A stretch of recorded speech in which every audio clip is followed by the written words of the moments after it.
Hey guys, at the WalterFootball.com After Dark show for February 26, 2025. We're going to be doing some 2025 NFL draft coverage, going to go over a 2025 NFL mock draft, answer any questions about the draft or draft props you may have. Just leave them in the comments. We'll get to them. Super chats will get priority. We tend to get a lot of questions here ahead of the draft, and we have about 2 months before the draft, so we'll have some shows coming up. Before we get into everything, please hit like, subscribe, comment below, share this video.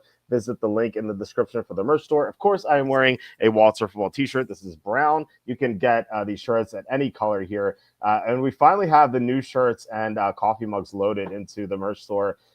So we have a lot of stuff here. I'm not going to go over everything today because we have limited time here with Charlie, who's at the in Indianapolis at the Combine. But just one shirt I wanted to highlight was "Make Football American Again." So as soon as they announced that they're going to be more international games, I wanted to make the shirt. So yeah, you can get this one. Some mugs. I created some more mugs. Hindsight is 50-50 with someone flipping a coin. So we have that. Everything is 15% off. So that'll help us out. Also, you can go to Amazon, buy my books. Jerks of the College Years is a book where I made fun of people during my 6 years at Penn State. So you guys might get a kick out of that. Also, how the 2020 MVP was stolen, which was about how Brett Favre tried to sabotage Aaron Rodgers 4 years ago during Rodgers' MVP season. So a crazy story if you haven't heard it. So, all right, we are joined by the greatest NFL draft analyst in the world. That is Charlie Campbell, senior NFL draft analyst at WalterFootball.com. Charlie, how's it going?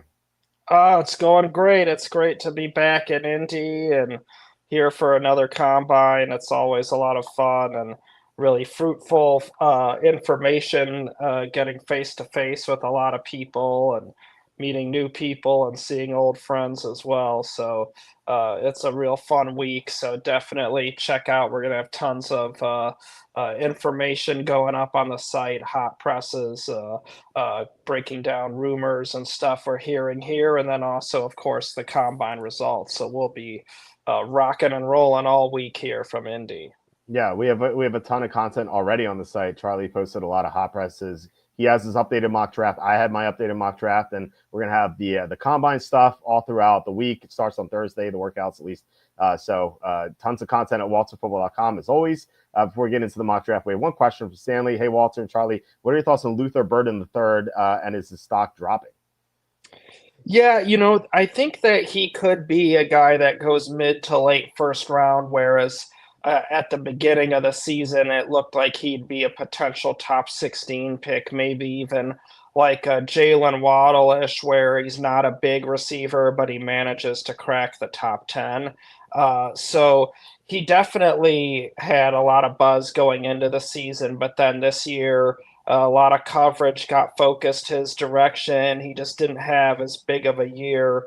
And I'm curious to see how well he'll test, but he is a gritty football player. So I do think, and his tape was so good from 2023 that I think he'll still end up going mid to late first round. Yeah, I have him in the mid first round. I think to Cincinnati right now. I feel like right now he's the second receiver off the board, but a lot's going to change at the combine. So we'll Right. definitely have analysis on that. All right, and I forgot to say, please consider super chats, super stickers. That's the best way to support the show. Slew, John Sanders, the boss, Can't Make an Eagle, Alan Stafford. You guys have been so gracious with your contributions. Just really appreciate it because YouTube ads pay nothing. All right, let's get to Charlie's mock draft, and I'll talk about my picks as well, and then anything else Charlie's hearing about these selections. So right now, Charlie has Abdul Carter, the edge rusher from Penn State, going number one. I believe he said he's not going to work out at the combine, which just kind of makes sense. He's in the running to be the top pick. I would be surprised if he gets out of number four. I personally have Cam Ward here going to Tennessee. Now, I do think Tennessee is going to sign a veteran quarterback, whether it's Aaron Rodgers or, as Charlie reported today, Sam Darnold is in consideration for the Titans. So obviously, if that happens, they're going to move off a quarterback and go to either Abdul Carter or Travis Hunter. Why Abdul Carter over Hunter or a quarterback? Well, it just seems like there's the most buzz on that in terms of talking with people at other teams. Uh, I just for asking around just this past week because some teams have already had some draft meetings with their area scouts. The coaches aren't involved yet.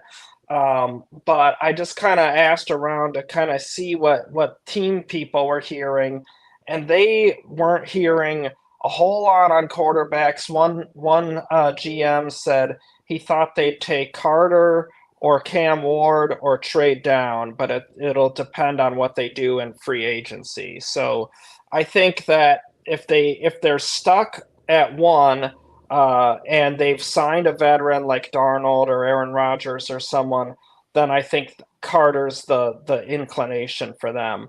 But if they can't trade down, but I wouldn't be at all surprised if they would ideally like to sign a veteran guy and then trade down and try and build up their draft ammo to help with the rebuild in years to come.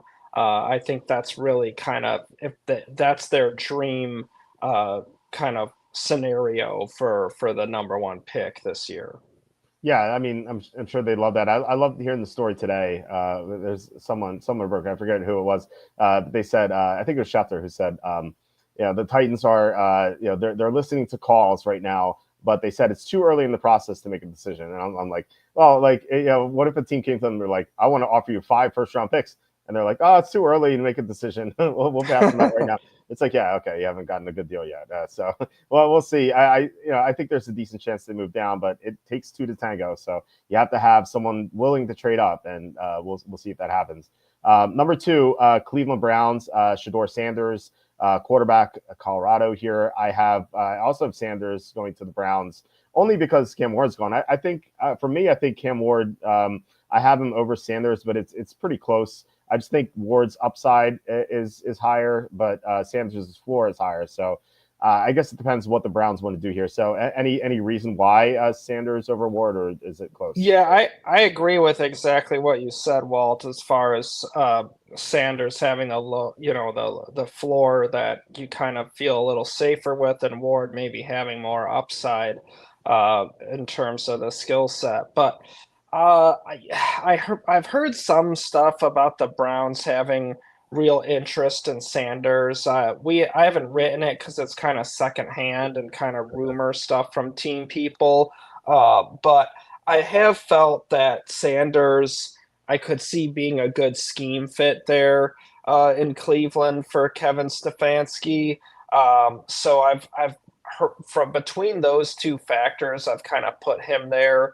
And in some ways, I guess I know this is kind of it's early, so you can maybe indulge it a little bit, but it kind of feels like a Browns pick to take Shedeur Sanders, and then having Dion getting pissed if they don't win and complaining about the Browns. It's like I have a psychic like feeling like you can almost just hear it now, but I do think that there's a good chance that both of these quarterbacks are, I think, likely chance they're both gone in the top 3.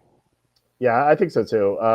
Something you wrote earlier was that Dion was going to have a say in where his He son goes. wanted to, right? He wanted that, but I think that it's going to be tough for them to do that when there's, when you hear it throughout the league that the teams aren't really in love with either of these quarterbacks. They don't view either one as being a legit high first rounder. For example, if you were to put them into last year's draft class, they'd both be probably behind Bo Nix as prospects. So that's I think with that kind of realization dawning in, I think you saw some comments from the Super Bowl where Shedeur was more saying, "Well, I'll go anywhere, play anywhere," kind of thing. So Okay. Yeah, it makes sense. Okay, let's get to the next pick. We have third, Giants taking Cam Ward. So the other quarterback off the board, like you said, the 2 quarterbacks likely off the board with the top 3 picks. And for me here, I have Travis Hunter going to the Giants because I have quarterback. But if Tennessee takes a non-quarterback, then I would have the Giants taking quarterback as well. So yeah, I mean, it seems like an easy pick because the Giants have nothing at the position, right? yeah, I agree. I think they're forced into it. I think the only what I'm actually going to have some hot presses on the Giants here in the coming days. So Giants fans definitely come back to the site because we got some real good info on them, on the quarterbacks, and aside from the quarterbacks, just kind of what they're thinking in terms of the draft. But I definitely think they would jump on Cam Ward if he gets there. I think Sanders would probably be plan B. And then if a team does trade with Tennessee, like the Raiders or someone, and quarterbacks go 1 and 2, and then the Giants are stuck at 3, I think they would take Abdul Carter. But I'm going to be digging into that, so check back on the site because I should have some info on that here this week. Okay, yeah, interesting. I do think it'll be someone then quarterback because like we said, Tennessee probably going the veteran route. Doesn't seem like they want to go quarterback number one, but I don't know. Maybe it's all smoke, but I guess we'll find out. Number 4, Travis Hunter. Seems like a no-brainer here, right? I mean, like there was talk that he could go number 1. The Patriots have a need. It's kind of redundant. Like they have a need at both positions he can play. But Right. they have a need at every position, so except for quarterback. So really, I mean, if it's Hunter or Abdul Carter, they're taking whoever's left, right? Yeah, exactly. And it's interesting to see. We posted this on the site months ago about teams view Hunter as more of a full-time corner and part-time receiver, and now the media is kind of catching on to that. But that I think would be his role with the Patriots. Start him across some Christian Gonzalez, and then work him in as a gadget weapon for Drake May. I think he's good enough to be a full-time receiver if he didn't play cornerback for sure. But he's been injured every year in college. He's not the biggest of guys. So if you really tried to play him both ways, you're going to get him hurt and you're not going to have him. So you kind of have to make a decision. And I think that's the one that makes the most sense because a guy that's 6 foot, 180, 190, that's, physically, that's a better cornerback than it is a wide receiver. So I think that's the right plan for him right now. Okay. Yeah, that makes sense. All right, number 5, Jaguars taking Kenneth Grant from Michigan. So I don't think anyone's going to argue the need here. The Jaguars haven't had a good defensive tackle since Calais Campbell left. So they've needed to fill this position. The biggest question I've had here, and I've had the same pick. What about the other Michigan defensive tackle, Mason Graham? Like people are like, why not Mason Graham? So I mean, any insight on this? Yeah, well, we had in our Senior Bowl hot presses. We had some info from sources with Jacksonville about Kenneth Grant kind of being their higher graded of the two. And in speaking with other teams feel that Grant has more upside and a better skill set, and Mason Graham just is about. He's a good player, don't get me wrong, and sources say that for sure, but he's also kind of maxed out. He is what he is. He doesn't have a great body. As one source said, he looks like the Marshmallow Man, who's the source who's been at Michigan and watched him in person and around the facility and everything. So I definitely think that Grant is a guy that could rise here in the combine as well because he should work out really well. He's really pretty freakish, athletic, and quick for being such a big, strong defensive tackle. So I think the upside kind of will push Grant higher up as we get closer to the draft. Okay, yeah, it's interesting. I like I said, I have him there as well. I also have this pick along with you, Teteroa McMillan to the Raiders.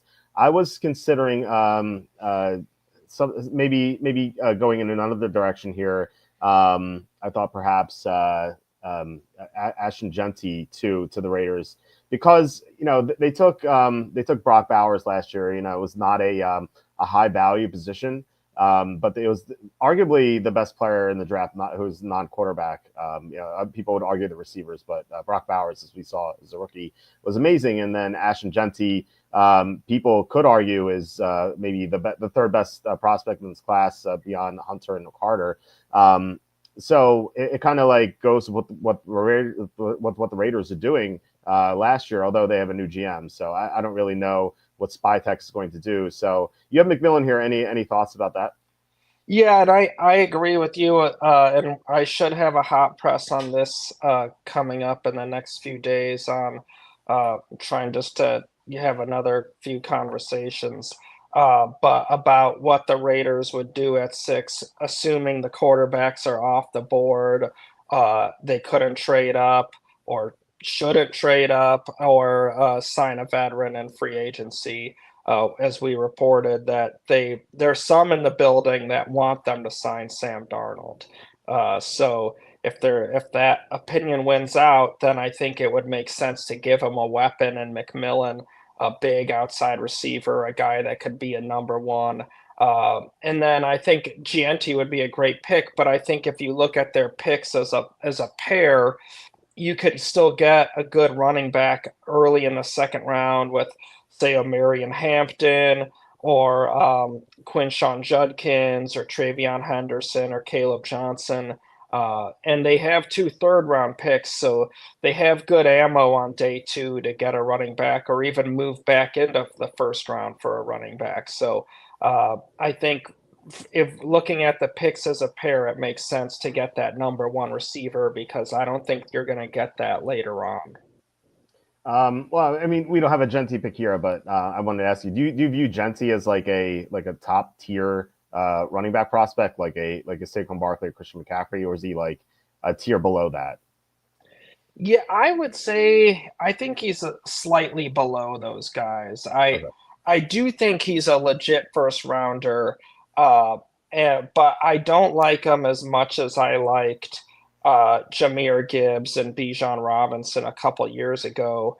Now we were, yeah, obviously a lot of people made some good money on us projecting Gibbs to the Lions, Yep. but we had Gibbs high on our big board, like in the top 10, like for a long time in the lead up to that draft. And I think a lot of the national media just kind of slept on him in part because had a kind of quiet career at Georgia Tech before going to Alabama and then kind of playing in the shadow of uh, Bryce Young and whatnot and everything that going on there. And everyone's used to Alabama having a good running back. So, but I think that Gibbs is phenomenal prospect. I think Genti's just a slight notch below, but I think he's in that ballpark.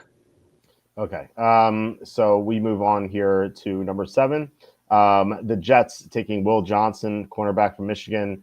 I imagine Jets fans might be disappointed because they already have some cornerback talent and they don't have a quarterback. Like right now, it's Tyrod Taylor, which is just feels like a disaster. Although I talked to Scott Mason, who runs Play Like a Jet. I told him that if I were the Jets, I would just sign Jameis Winston. I'd have him play every game. I'd have him throw 30 touchdowns, 60 interceptions. You go 2-15, and then you lock up Arch Manning in the 2026 NFL draft. That's what I would do.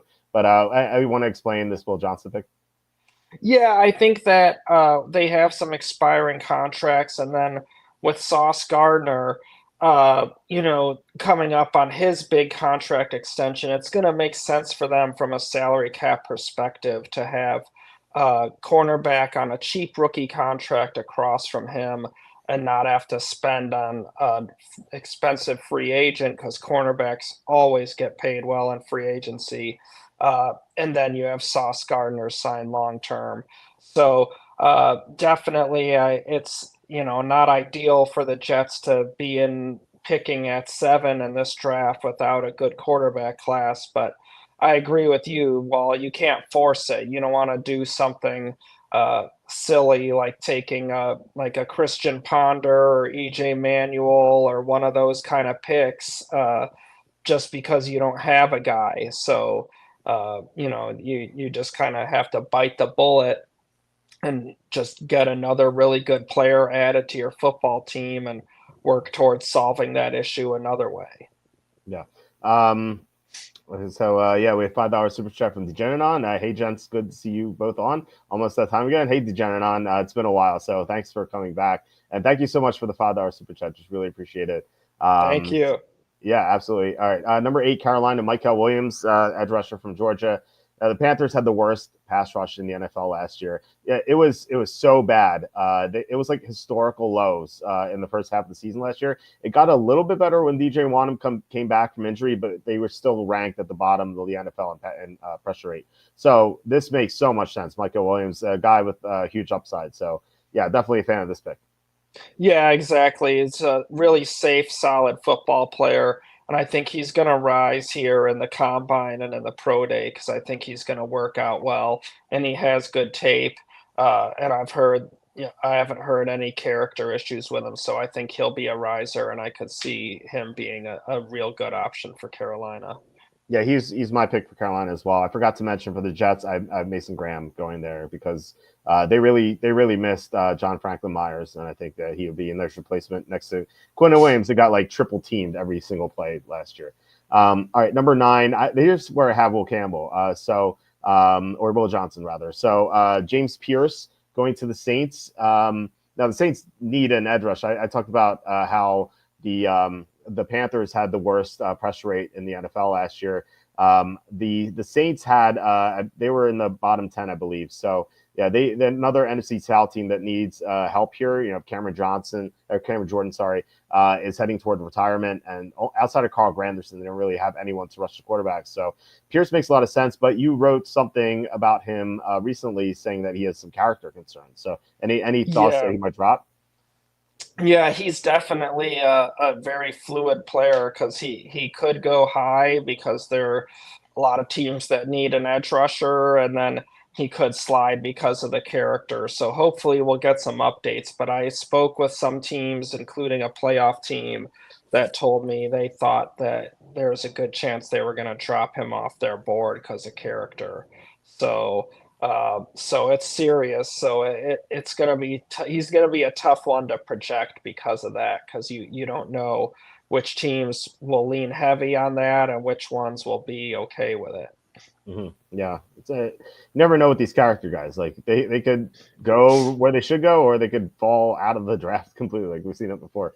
So we'll see with James Pierce. So right here, Bears. I feel like every single time I didn't have a lineman projected to the Bears, I got like flooded with like hate mail from Chicago fans. They're like, how can you not mock a lineman to the Bears? And I didn't have a lineman there for a while. I eventually put Tyler Booker there, and my thoughts were like Brandon Sheriff can go top 5, then Booker can go number 10. You have a different lineman here, Kelvin Banks, to from Texas to Chicago. So it makes sense. I mean, Chicago's interior line is so bad; their tackles are set. So I think that he could play guard right away, as you have him here, right? Right, exactly. He's flexible where they could have him play guard initially, and if they need him to replace Braxton Jones or Darnell Wright, they could move him there. So the flexibility, I think, works in his favor there for the Bears. Okay. Number 11, we both have linemen, but you have a defensive lineman, Mason Graham, going to the Niners. I didn't have him on the board. I have Will Campbell here going to the Niners because outside of Trent Williams, their line is not that good, and Williams, as we know, is heading toward the end of his career. So it feels like they need a left tackle for the future, but I feel like this is the best player available, and it makes sense. The Niners, they draft a lot of defensive linemen, so this kind of goes with what the strategy is. And I think if Graham's here, he's pretty much the no-brainer pick for them. Yeah, I think either way would be makes sense, but yeah, they have seen under Kyle Shanahan and John Lynch to really favor drafting D line, but they definitely need tackle help. So I mean, in the way things went for their offense late last year, I could see it be, and they do have assets already invested in the D line, so Mm-hmm. it's a real coin flip there between the two for me. Yeah. Okay. Number 12, we both have this pick, Ashton Genty going to Dallas. Jerry Jones got so much flack last year for exiting the draft without a running back. And, they did a Rico Doodle, as we call him here on the show. He did okay. I don't know why they kept giving the ball to Ezekiel Elliott, especially after he slacked off and missed practices. And they're just like, hey, you can be suspended for one game, but yeah, come back and we'll give you all the goal line carries you want. Just I don't understand what Mike McCarthy was doing. But yeah, I mean, they finally solved a running back issue here. They have a lot of holes. They can go in a different number of areas, but Genti, I would say best player on the board by far. So it makes sense for Dallas, right? Yeah, absolutely. Plug and play upgrade for them and a guy that could really change their offense immediately and help a head coach that's already beleaguered publicly. So I think he could come in and make an instant impact for Dallas. Yeah, Brian, not the most inspirational hire with Brian Schottenheimer. All right, number 13, Miami taking Will Campbell. I have Kelvin Banks here, so we're both taking linemen here for the Dolphins, who couldn't block at all. Like it was really bad last year. Devon Achane, he had some spectacular games as a receiver out of the backfield, but he had no running lanes. And then you have to always wonder about Tua staying healthy. So yeah, I think if Miami could get a good lineman here, it's pretty much a no-brainer pick. Yeah, I agree. They got to upgrade the O line, and I think that this part of the draft they should have some options available. Yeah, for sure. All right, number 14, Indianapolis. This is a pick that you kind of highlighted in one of your articles today, where you said that the Colts really like Tyler Booker. So I have Booker right now going to 10 to Houston. So maybe this is like Indianapolis is they see that they're like maybe we need to trade up. But yeah, if they really like this guy, it makes sense. So I mean, do you want to like talk about why they like Booker? Yeah, they feel he's one of the best players in the draft. Just a real rock solid football player, great character, great leader, powerful run blocker, reliable pass protector. So I think the question, will be, do they value taking a guard that high? And Chris Ballard took Quentin Nelson like sixth overall and I think his first draft as the Colts general manager. So I think he would potentially take Booker if it's the highest rated player for them on the board. And it makes sense. I mean, this is a huge year for Ballard and Shane Steichen, and they need Anthony Richardson to progress. They need Jonathan Taylor to run well.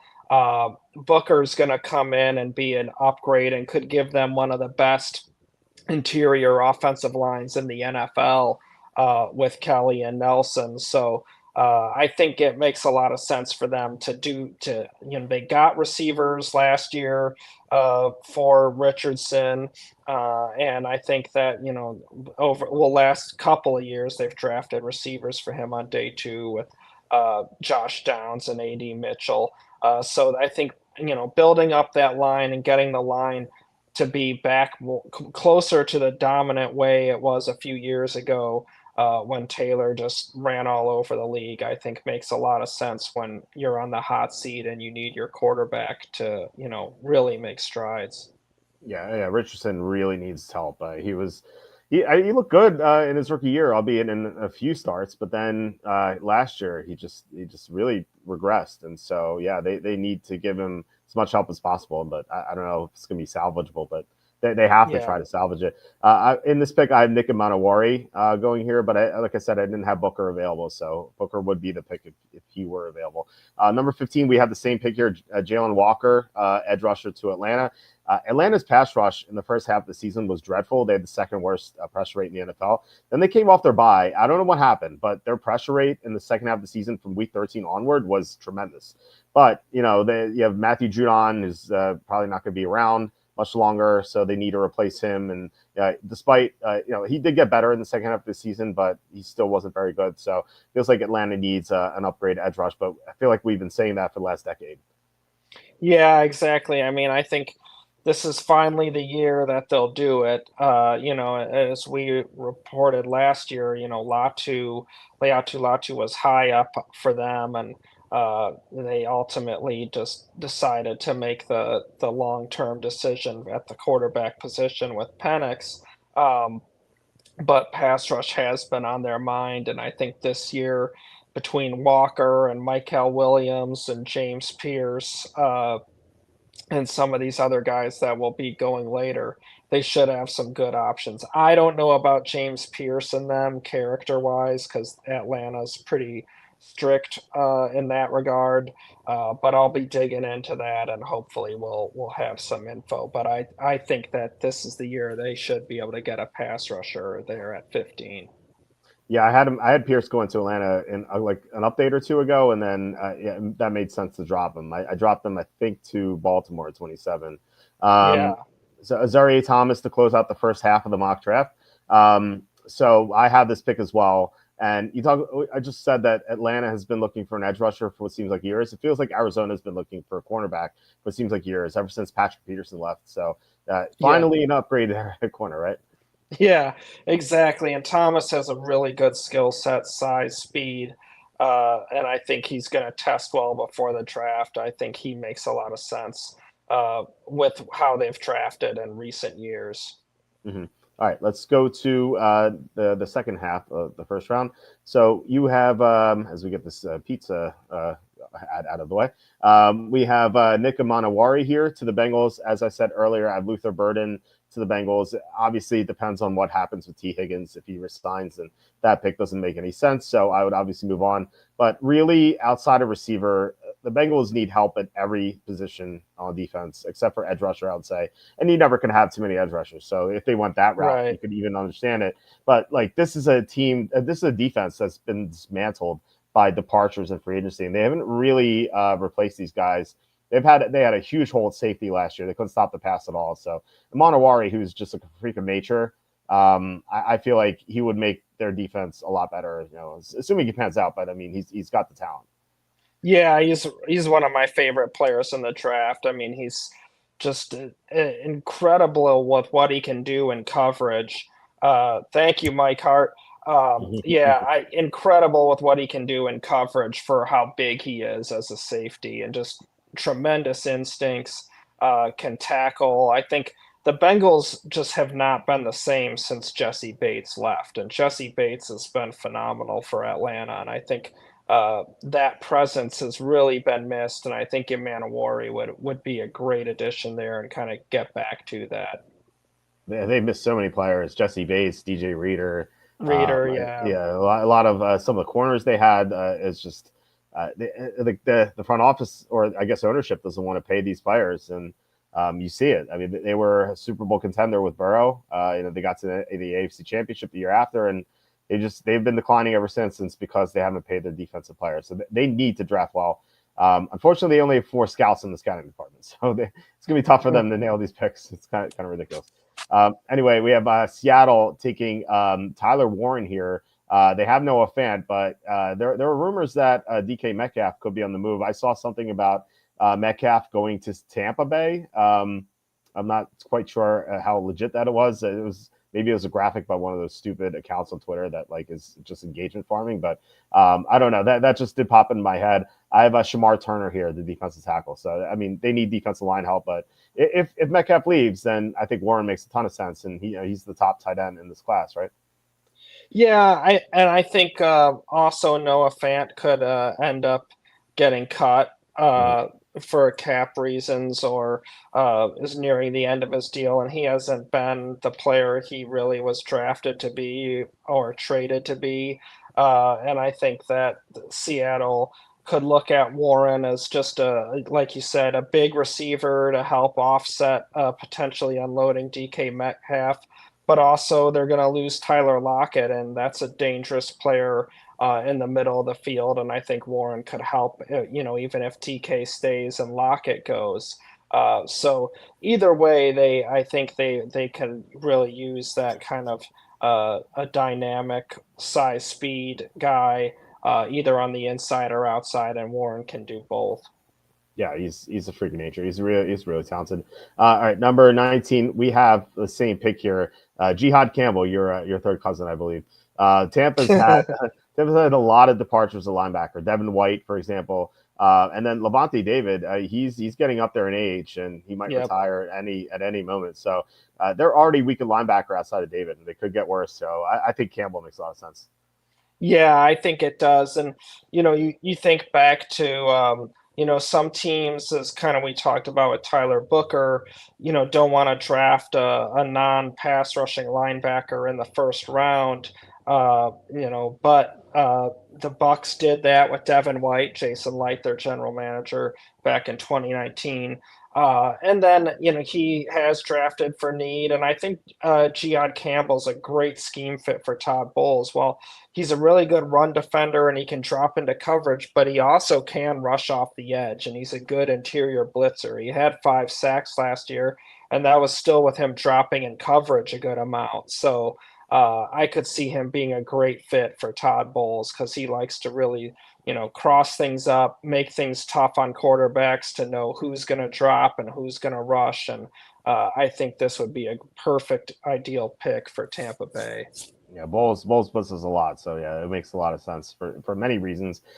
20, we both have tight ends here. Tyler Warren going to Denver. You have Elijah Arroyo going to Denver, and you wrote up something on or hot press today on the site saying that teams believe that Arroyo is going to be a top 25 pick. Yeah, some think he's going to go top 25 and he's going to work out really well before the draft. And so the tight end market's going to be really interesting to watch kind of through the workouts here with Arroyo and Warren and Colston Loveland. And then maybe, Mason Taylor as well, who had a really nice Senior Bowl and career at LSU. So I could definitely see Denver capitalizing and getting Bo Nix a weapon here, a mismatch weapon. You think, back to Sean Payton and his offenses with the Saints, with Jimmy Graham and Taysom Hill, and he really likes to use the tight ends and get them involved in the passing game. And I think Arroyo gives them that kind of mismatch guy. His Senior Bowl was phenomenal with the route running, the athleticism, the ability to create separation. So this is a guy that could get open for Bo Nix consistently, give him an outlet. He's big enough where he can make the 50-50 catches. So when everything's covered, but Nix can still go that direction. So I really love this pick for Denver. I think Tyler Warren or Arroyo would be a great pick. Yeah, I really thought Greg Dulcich would be Sean Payton's guy. Just never developed, and he was not Right. even active. It was just a bunch of scrub tight ends that you never heard of last year. So this is a big upgrade. And then speaking of pass catching weapons, we have Luther Burden going to the Steelers. They have nothing at receiver outside of George Pickens. I played way too many short slates on DraftKings using Calvin Austin and Van Jefferson as like cheap options. I'm sick of it. I just need the Steelers to get a better option at receiver across some Pickens. I have Alfred Collins here as a replacement for the future of Cameron Hayward, but I didn't have Burnham available, and if I did, then I would mock him here to the Steelers. So an obvious need fit. Yeah, I think it'd be a real easy pick for the Steelers if he got there at this point. But yeah, it makes a ton of sense. They got to improve their receivers, and Burden would be a plug and play player for them. Mm-hmm. All right, number 22, you have Benjamin Morrison going to the Chargers. I think that makes a lot of sense. The Chargers have a weakness at cornerback, and in my mock draft, I also haven't taken Benjamin Morrison, so of course I think it makes a lot of sense. And that is definitely a big need that they have, and as long as you have Patrick Mahomes in your division, and also you have a blossoming Bo Nix, I guess. You need cornerback help, and the Chargers, outside of one cornerback spot, they didn't have much help here. So, yeah, I think Benjamin Morrison's a good pick here. Yeah, and I think he's a real versatile corner, so I think he's going to be able to help them with the weapons that the Chiefs have. But then also, I think he'd be helpful with covering Brock Bowers when in the games against the Raiders, and then obviously Bo Nix, like you said, is a talented young quarterback. So definitely, I think that they need to upgrade the cornerback position, and with the options in the first round, they should have some guys that get there, whether it's Morrison, Johnny Barron, Siobhan Revel, maybe Maxwell Harrison. He could rise into a late one here. They Chargers should be able to come away with a solid corner upgrade. Yeah. All right, number 23, you have yeah, the Packers taking Jahdae Barron, cornerback. Jair Alexander is always injured, so they really need some help here. I'm taking Jordan Birch. So really anything on defense, I think, makes a lot of sense because Packers had some defensive issues last year. Getting to the quarterback, defending downfield. I think to that Minnesota game where they couldn't stop Sam Darnold at all. So cornerback help makes a lot of sense. So Johnny Barron over some of the other options. Any reason you see this guy rising? Well, I think he kind of fits somewhat kind of how Brian Gutekunst his draft there in terms of the kind of player he is. Solid tape, kind of safe player. Maybe not a huge upside, but he should be a safe player to turn into a quality starter for them. Mm-hmm. Okay. And number 24, so staying in the NFC North, we have Shamar Turner going to the Vikings, defensive tackle. I really think any defensive player makes sense. I know they had a great defense last year, but look at their offense. As long as J.J. McCarthy pans out and they replace Aaron Jones or resign him, I think they're pretty much set on that side of the ball. So to get someone for Brian Flores' defense where Flores doesn't have to blitz as much makes sense. I have Malachi Starks here because Harrison Smith is getting up there in age. So, why Shamar Turner here? Well, yeah, I really like this pick in terms of Turner's kind of flexibility and fit in the Flores scheme because Flores likes to move his guys around and have them do different things. And I was watching more tape of Turner in the airport and on the flights here to Indy, and I really think he's a good scheme fit because he can line up as a strong left defensive end that's going to go against the right tackles, but then he's flexible enough and quick enough where he can rush as an end, but he can also move inside and has the size. So I think for Flores, you can have him as a power end and kind of give you some size on the edge when you're going against teams like the Lions, who are going to really pound you with the run game. And then you can move Turner inside to rush tackle in the sub package. And that's going to help keep Dallas Turner and John Grenard fresh when you kind of can rotate them out some on rundowns. Turner, especially, is not the biggest guy. Run defense was an issue for him at Alabama at times. So I just think it makes a lot of sense for kind of building up that D-line unit as a group and kind of the ways they can deploy their guys and get after the quarterback and try and keep players healthy as well. Mm-hmm. All right, number 25, you have Houston taking Alfred Collins. I had him the 21 to Pittsburgh. For my pick for Houston, I have Gray Zabel here just because C.J. Stroud had a lot of issues with the offensive line. So I kind of forced that pick a little bit. Wanted to give him the best interior lineman available, but you have Collins here, who I think is a better player. So you want to talk about why you mock Collins to the Texans? Yeah, I felt the same thing, O-line, D-line, and so it's just kind of it's a tough call between the two. I agree with you that I think O-line's the more pressing of the two, but I feel like the value is better for the Texans to go with the D lineman. So I had them going with Collins. They could use more interior D line.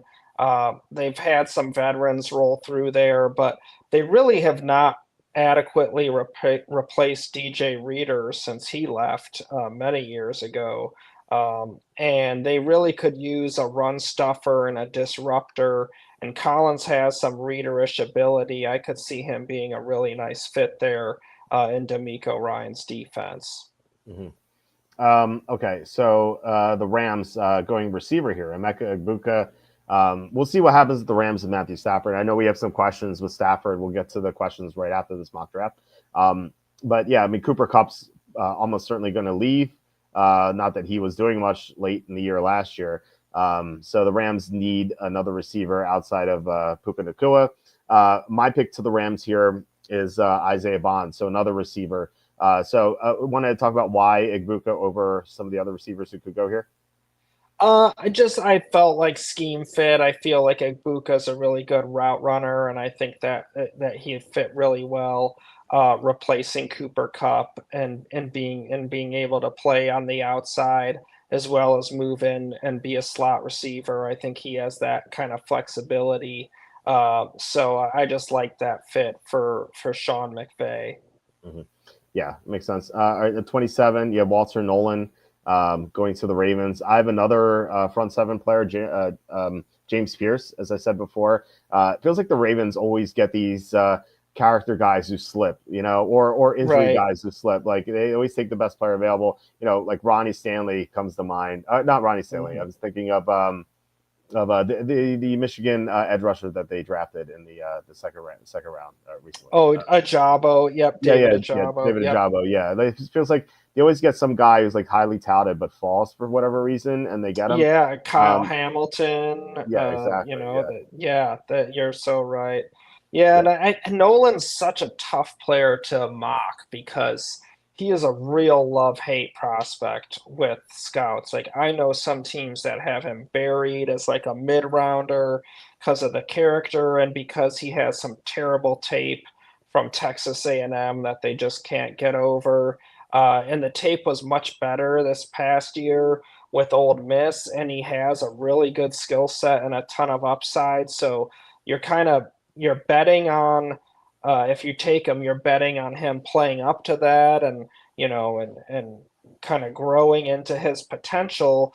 But then you also have to weigh in the character concerns, and is that going to prevent him from really dedicating himself to be the best possible player he can be? So it makes him really tough to mock. I mean, I wouldn't be surprised if he went in the top 20, and I wouldn't be surprised if he slipped to the third round. So it's just such a big discrepancy into where he could go. So I've been kind of wrestling with this for weeks, but hopefully as we get closer, once teams do these combine interviews and the pre-draft visits, get the more clarity, we'll hear, and we'll kind of know where to put this guy. yeah. You're not lying about like having issues like putting him in a mock draft. I've had severe issues as well. He's in the second round somewhere. I think I don't even know. It's just 'cause I feel like he's like third round, like first round, second round. He's like pop like all over the place. So yeah, Yeah. yeah, you're totally right about that. At 28 Lions, we both have them taking an edge rusher. You have Shamar Stewart from A&M. I have Jack Sawyer. I feel like Jack Sawyer has that like motor, like high effort, like sort of thing that Dan Campbell loves. Do you want to talk about why you put Shamar Stewart there? Yeah, I mean, in terms of skill set and upside, I think that Stewart, has brings a lot to the table there, a lot of potential. But I'll probably be switching off this pick. I do think I wouldn't be surprised if they end up preferring someone that has a bit more solid production, like you said with Sawyer, or could be JT Tuamalo or Jordan Birch from Oregon.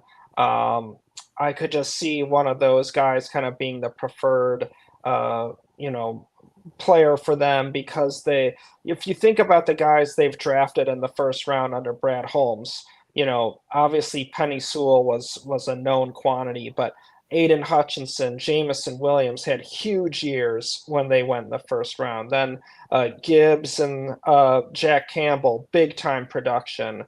Terry and Arnold had big production. So Stewart did not. So I'm going to be moving away from this. But the way this one fell, it made sense at the time. But I'm going to switch it up. And like we said, we had in our Senior Bowl hot presses how the Lions were, even back actually months earlier in Monday morning draft after the Aiden Hutchinson injury. We wrote about how don't expect them to trade for a Max Crosby or a Miles Garrett. Their focus is on keeping their guys. And it makes sense because if you were to trade for Miles Garrett or Max Crosby, they're going to come up on a new contract and you're going to want to keep Aiden Hutchinson. So you're going to lose probably one of your safeties, Brian Branch or Kirby Joseph, and then Jamison Williams, and probably two first round picks to get the edge rusher. So you're going to lose four starters from your roster. It just does not make sense to do it. It makes more sense to pay the guys you've already drafted who you know are good players for you, not get a 30-year-old edge rusher who's super expensive. So I'm happy our information proved true there, because basically Brad Holmes shot that down today at the press conference. So, but I definitely think edge rusher is, a top candidate for the Lions at 28. I think I would also consider possibly going receiver if there's a run on edge rushers and they're off the board. But I do think that there should be some good options there. Like you said, I mean, Sawyer, JTT, Jordan Birch, those are Princely Umanamelian from Ole Miss. There's a lot of good options. So I think the Lions should come away with a nice edge rusher to go across from Hutchinson. Yeah, absolutely. Yeah, there should be a ton of options for them if they want to fill that position. All right, so 29 Redskins. We both have them taking a receiver. You have Isaiah Bond here. I have Alec Io Manor going here, and it just makes a lot of sense because if they don't get T Yep. Higgins, it's like what else do they have at receiver? Because not only did they have like a bunch of mediocre options last year, those mediocre options are all impending free agents. Like so, they could all be gone. I'm talking about like De'Ami Brown, Noah Brown, Olamide Zacchaeus. Like they're all going to have their contracts expire in March. So they could be gone. Maybe they keep one of them and McLaurin's still there, but they need a receiver. So why Isaiah Bond over the other options? Yeah, I think Isaiah Bond just gives them a deep threat, that a home run hitter, a guy that can stretch defenses vertically, and I think that will make things really tough on defenses with their safeties. They have to be concerned about Jaden Daniels running, and then you add a speed shot guy over the top, so it really makes things dangerous on the play action game, to torch defenses vertically. So Bond, I felt, made a lot of sense there for Washington. I also have thought some defensive line because, as we reported at Senior Bowl in the hot press, that Jonathan Allen was probably going to be let go, and now they've allowed him to seek a trade partner. So we were way ahead on that one. So I do think defensive line is another position that could come into consideration here, especially if they're able to get some upgrade their receivers in free agency. Mm-hmm. All right, so for the Bills, we both have defensive backs going here. I have Trey Amos here, the cornerback from Ole Miss. You have Malachi Starks. This is a pick I had in the past. I didn't have Starks available. And we got some pushback from Bills fans. John Sanders in the chat included, saying that the Bills typically go after positional value in the first round. And my argument was like this is not like a common draft. This just draft class doesn't have that many first round caliber prospects. So I feel like the Bills could view this as like an early second round pick almost. And the second Mhm. round, that's you can take your safeties and whatever. So it could also be best player available. So I didn't want to have Starks escaping the first round. So is that like part of the reason why you have this? Obviously, the Bills need a safety too. Yeah, both factors. I think at this point in the first round, Starks really would fit as a best player available, and he fills a need as well. So, and he's a safe pick, smart, instinctive player. He's going to help them when it comes to the top teams in the AFC, going against Baltimore and Kansas City. And he's a really good coverage safety, so he'll help you when you're taking on, say, Cincinnati and Miami and the receivers at those teams. So I just felt it made a lot of sense for the Bills, and I think teams will definitely vary from that premium position thing when they see better value at other positions. So they're still going to have really good players end up falling to some of these playoff teams, and I think Starks just would be a really good player, best player available in this scenario. Yeah, for sure. 31, you have the Chiefs taking Siobhan Ravel, cornerback. I have them going Emory Jones, the tackle. So I feel like Chiefs fans will really want to tackle here. Maybe they can get one in the second round. So any reason why Ravel here instead of a tackle? Well, I felt cornerback's a need, and Ravel's a nice value at this point in the first round.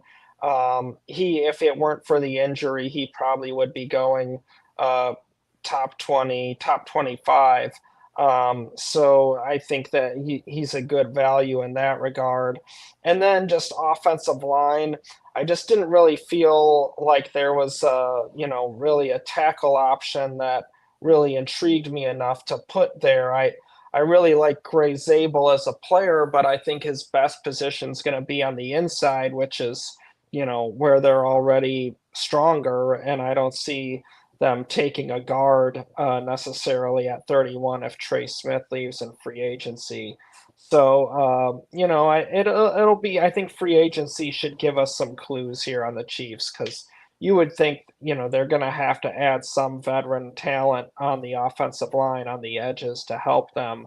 But if not, then maybe, yeah, they're going to have to bite the bullet and kind of force the pick at 31. But the value just didn't feel great for me with any of the tackle options, say like Connerly or Jones or some of these other players that could be kind of on the bubble there of the first round.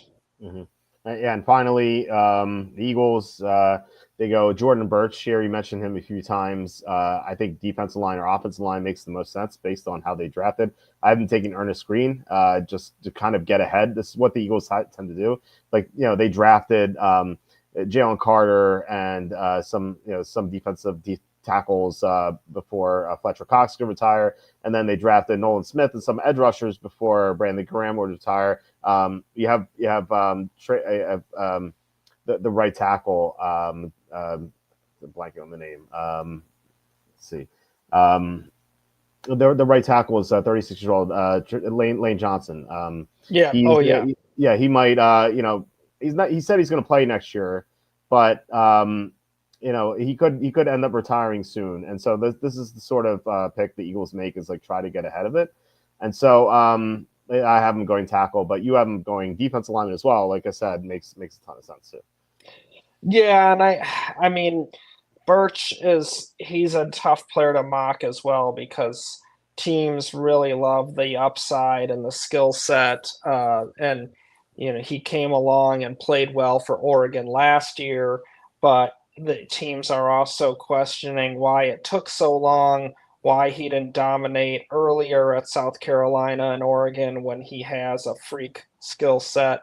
But some guys just develop kind of slower at a slower pace. So, but don't be surprised if Birch really is one of the stars of the combine and the pre-draft workouts with the size, speed, and athleticism because he's 6'6", about 295, 300. He can play defensive end. He can play tackle. He's got crazy agility for a guy that big. So I wouldn't be at all surprised if teams are higher on him. And I know some teams that are higher on him than where the general media, they've kind of slept on him. So I wouldn't be at all surprised if he ends up going, late in the first round. Or as one of the first early players off the board in the second round. Okay. All right. We have some questions here before we head out. Let's see. Stanley asking, hey, Walter and Charlie, why are NFL insiders underestimating the 2025 quarterback class when this draft class has more talent in it than the 22 class? Well, I mean, that was a low bar. It's a good point, though, Stanley. I mean, you're right. I mean, Cam Ward and Shedeur Sanders, you'd say, are better prospects than Kenny Pickett was. Yeah, Kenny Pickett, Malik Willis is not the best class. In fact, I think if Kenny Pickett didn't go to Pitt, the Steelers would have passed on him. Like, that was the only reason they took him, is because they said that they didn't want to pass on another Pitt quarterback again after passing on Marino. It's kind of like the dumb reason to take a quarterback. So you probably pick would go in the second round. Kind of reminds you of the 2013 class with E.J. Manuel and Geno Smith. But no, this is definitely a better class than that one. But like I said, it's a low bar.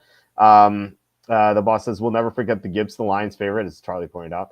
Please, Gibbs bet 2.0 this year. So hopefully we get some I hope juicy ones. so, man. I really do. I keep checking back with us, and hopefully, we'll have some good opportunities there. Obviously, we'll be talking the week of the draft, and that's when I really should have some stuff that hopefully we can, collect on.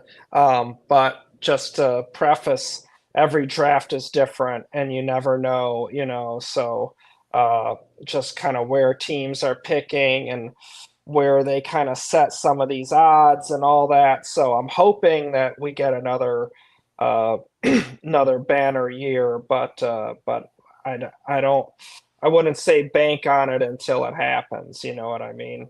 Yeah, yeah. I mean, hopefully we get something like that again. That'd be sweet. Yeah, we'll have a draft props show as we always do ahead of the couple of days ahead of the draft. John asking, would a 4-year head coach slash GM prefer to go a veteran option like Stafford or Cousins? Yeah, I mean, I always had this saying called it went like new regimes equal new quarterbacks. So I feel like the veteran regimes would go after a veteran option unless they were like very secure in their job. So I think that makes the most sense.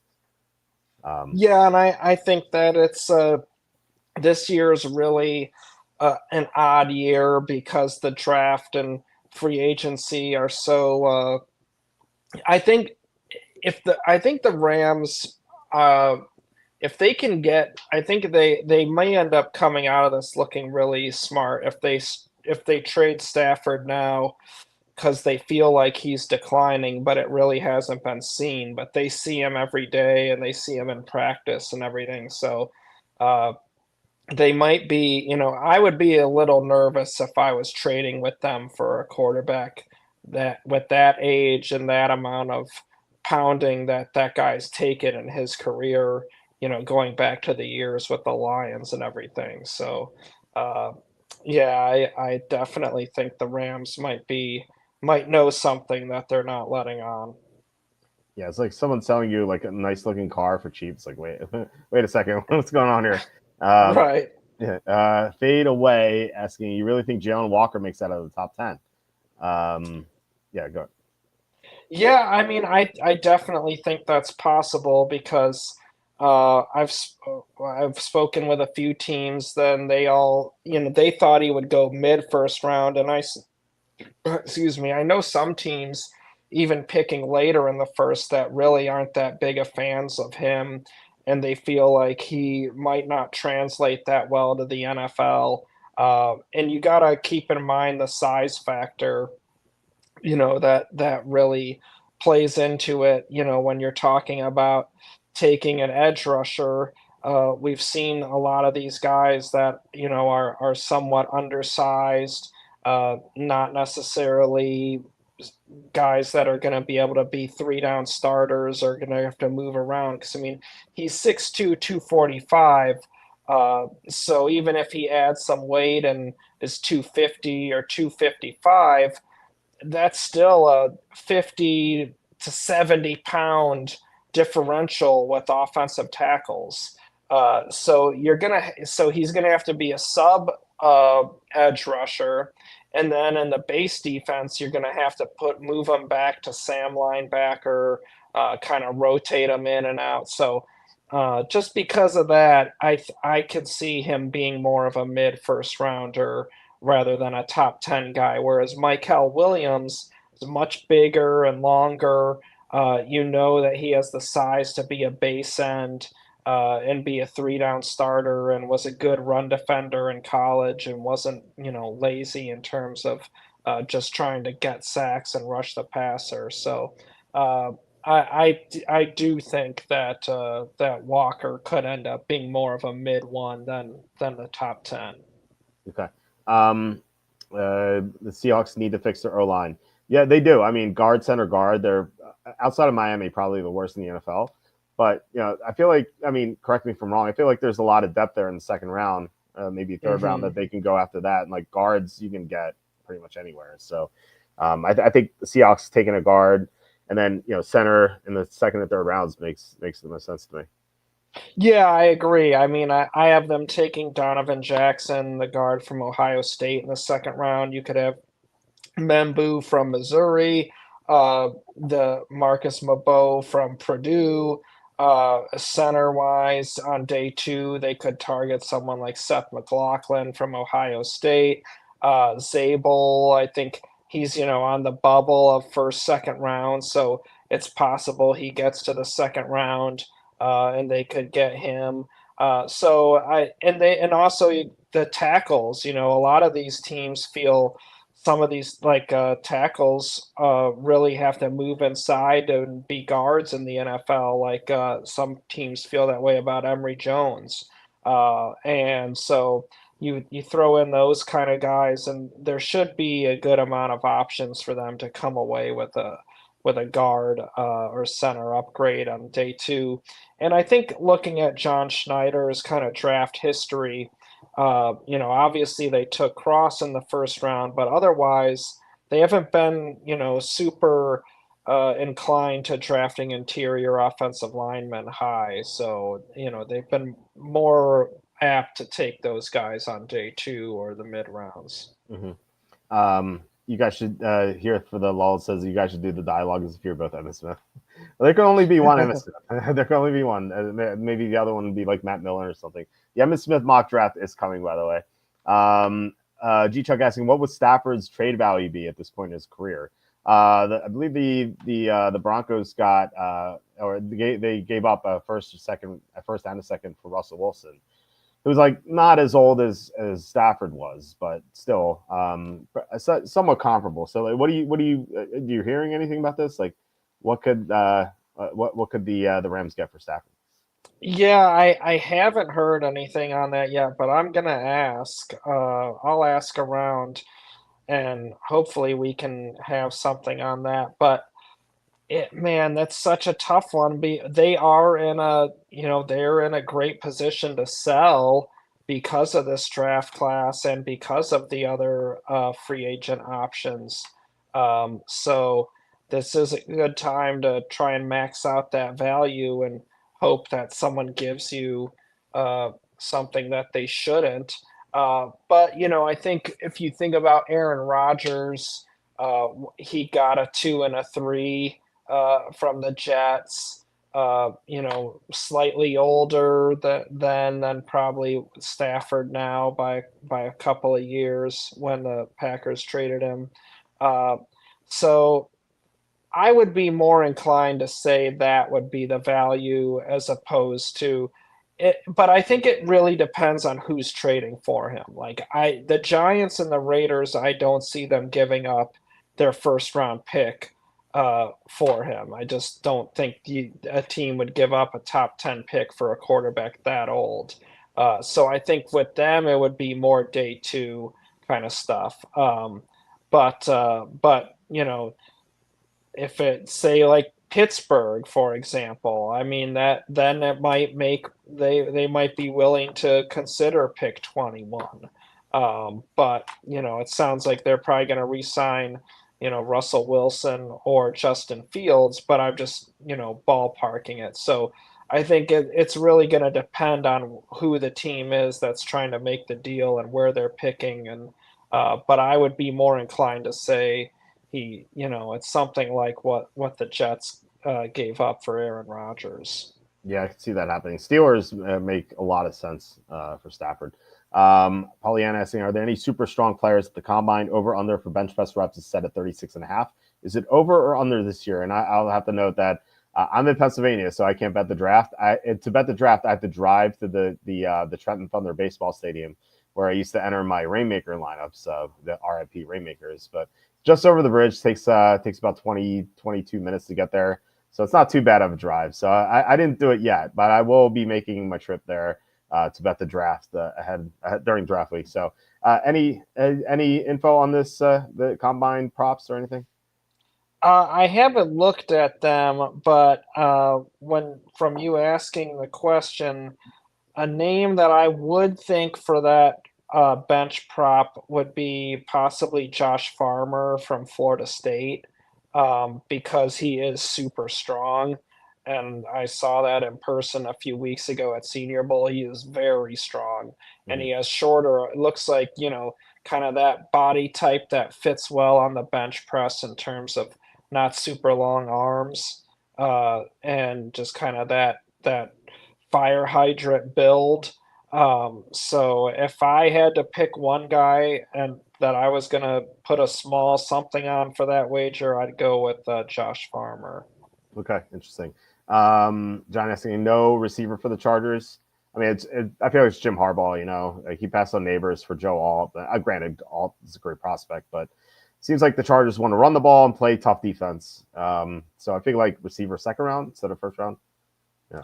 Yeah, I think wide receiver could definitely be in play for them on day two.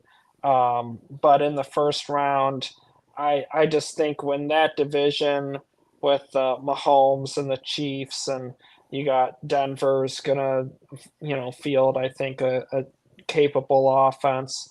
I think that Harbaugh's going to be more inclined to go cornerback or D line, considering Mac and Bosa and the contracts and age and decline and all that. I think D line corner are going to be the directions they're inclined to go. Yeah, I think so too. Let's see. Why isn't Will Howard getting any first round hype? And Pollyanna answering, because he would have sucked if he didn't have all that talent around. Where do you think Will Howard goes? What round ish? I think he's gonna be a mid rounder, like round 3 or 4, somewhere in there as a backup quarterback. That's where players with backup grades generally are getting selected. Mm-hmm. So I could definitely see him going third, fourth round. Maybe late in the third, like kind of in the comp pick section. So I think that might be the highest, but yeah, I just think that he had a loaded team around him, and he was a solid game manager. But I think that's kind of the view and the limitations. Mm. The boss is asking, did you notice you can parlay draft picks on FanDuel last year? Some good opportunities. I didn't because, I only have limited opportunity at the Trenton Thunder baseball stadium. I don't want to stay there too long before they kick me out. So I had to come prepared on what I'm going to bet and then head out. Plus, it's not the best neighborhood either. So I didn't stay and play around with it. It kind of sucks that I don't know why Pennsylvania doesn't allow you to parlay these things. So like I said, we're gonna have a prop show and stuff the week of the draft. John Claroni asking, if Cleveland takes a quarterback second overall, who do you think they are likely to draft? Sanders Award. We kind of talked about that earlier, John. Charlie said that Shedeur Sanders. You said you're going to delve more into this, right? Yeah, I think I'm going to be digging more into it, but yeah, I could see Sanders being a fit for Stefanski and them kind of having a scheme correlation there. And I've heard a little buzz about Cleveland having, some real interest in Shedeur, but they're going to do that with both of these guys because they got to do their due diligence. So they'll host both. They'll spend a lot of time with both of them. And then, kind of have their decision between the two, and then hope that Tennessee doesn't take them or doesn't trade out, and the one they prefer goes first. Mm-hmm. We had a couple more questions from John here. Thoughts on James Gladstone? I actually wrote up a grade on that on the site. And also, if Myles Garrett gets traded, can you see the Bills having a good shot at landing him? The Bills are $10 million over the cap, so I feel like it's going to be tough for them to get him. Plus, I feel like the Browns would want to trade Garrett to an NFC team. So my favorite to trade for Garrett is the Redskins. They have the third most cap space in the NFL. Plus, they need an edge rusher. So any thoughts on these two questions, Gladstone and Garrett? Yeah, Gladstone I've heard good things about, so I think that it was an interesting hire, be given his youth and kind of some other candidates out there. I think the Cons and Jaguars did a bad job of not interviewing anyone from Detroit and the guys that have helped that turnaround, because I think that kind of recipe is really what the Jaguars need, and the culture as well as putting a team together with a real identity, and the Lions have that with the running, the physicality, the effort, the toughness, the grit. I think the Jags really need that, and I think that that was a big screw up on their part. But I do think the Rams have drafted well, so I can't rip them too hard. Last year in our draft awards, I gave the Rams the best draft in the NFL. And the year before, I gave it to the Lions when everyone criticized the Gibbs pick. But between Gibbs, Laporta, Brian Branch, and Jack Campbell, I knew they hit a grand slam. And I think the Rams did it last year with Verse and uh, Fisk, and then Cam Kinchins and Corum and whatnot. So they've drafted really well in those mid to late rounds. So I think the system, and why I talk about the Lions too, and Gladstone, they run the same draft system. The Lions, Brad Holmes brought the system with him when he was the Rams director of college scouting to the Lions. So they have that same system in Detroit, same one in LA, and now it'll be in Jacksonville. So in that regard, I like the hiring for bringing that system in to Jacksonville for how they evaluate players and how they run the draft. But I would have liked them to talk with some other people as well. So Mhm. those are my thoughts on that. Garrett, I agree with Walt. I think any team that's over the cap, it's going to be tough. I think you. I mean, he's turning 30 next season, and he's nearing the end of a contract. So if you're going to give up the farm to get him, you're going to want to sign him. So I think, like he said, Washington's a great one. I think you have to look for teams that have their starter on a cheap rookie contract with cap space kind of make the most sense. So I would say the Bears as well, because Caleb Williams will be cheap for many years to come, and they have a lot of cap space. So I think that would be a team that could be an option uh, along with Washington. So yeah, those are the ones that I would put as the leaders right Mhm. now. Okay. Let's see what else we have here.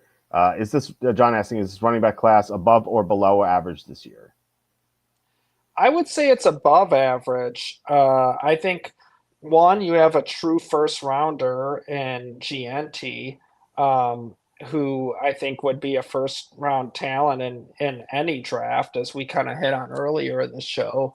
And then I think in this draft, O'Marion Hampton and Quinshawn Judkins, if they went in the first round, I wouldn't blame a team because this isn't a great draft, and those guys are really good football players. So I think if teams are just drafting best available talent, say, mid to late first round, those guys are worthy players. So I think they're better players than some guys who are probably going to go ahead of them.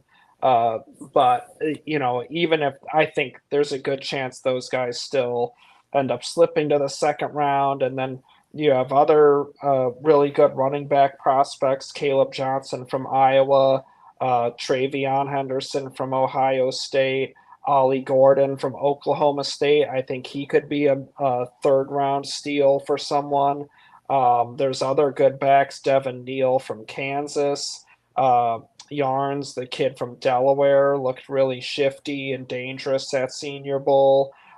So I think this is an above average running back class. I think this as we've seen, having a running back like Saquon Barkley or Gibbs, these guys have a big impact on wins versus losses. So I think teams are gonna they started to pay more last year in free agency for them, and I think the value is trending upward for running backs around the league.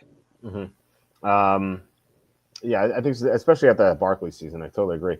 Thoughts on the Bills resigning Shakir? So I posted a grade on this. I gave it a B minus. I thought it was a slight overpay, but I mean, John's saying they got to steal.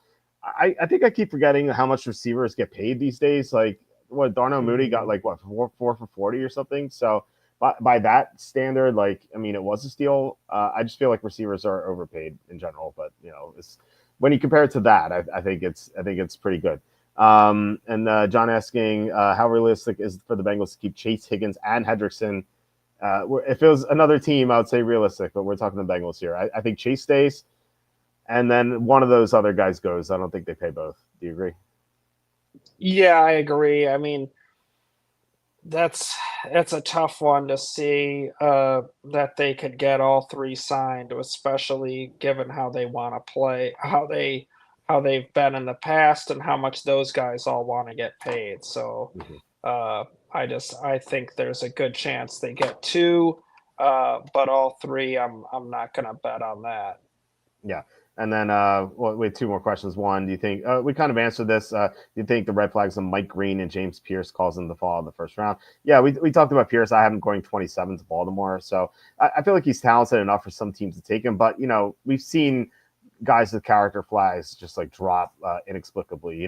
Some guys even went undrafted. Remember Lyle Mhm. Collins just like fell out of the draft.